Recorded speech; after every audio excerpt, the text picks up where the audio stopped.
તો બોટાદ જિલ્લામાં પણ ગ્રામ પંચાયતો માટે મતદાન થઈ રહ્યું છે, જેમાં જિલ્લાની 106 માંથી 92 ગ્રામ પંચાયતો માટે મતદાન થઈ રહ્યું છે।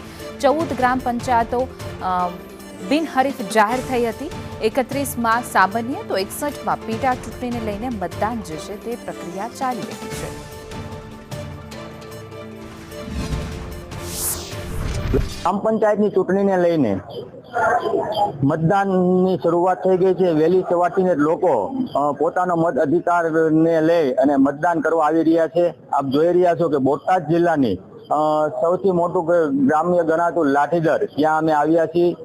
જોઈ શકો છો કે આપ લોકો શાંતિપૂર્વક અને સારા વાતાવરણમાં પોલીસના ચુસ્ત બંદોબસ્ત વચ્ચે પોતે લોકો મતદાન કરી રહ્યા છે। અમારી રીતે મુદ્દાને લઈને અમે ધ્યાનમાં રાખીને મતદાન કર્યું છે। ગામમાં કેવા વિકાસના કાર્યની જરૂર છે ને જેને ધ્યાનમાં રાખી આપ મતદાન કરશો? જરૂર બધી છે, પણ એવા જ ઉમેદવાર નવી પંચાયત ઉપર આશા છે તો ભ્રષ્ટાચાર ઓછો કરે, નકર જે આવે એ ભ્રષ્ટાચાર જ કરે છે। ગામમાં કેવા વિકાસના કાર્યની જરૂર છે? બધા દબાણ ને આ ને પાણીના પ્રોબ્લેમ છે, અઠવાડિયે પાણી આવે છે।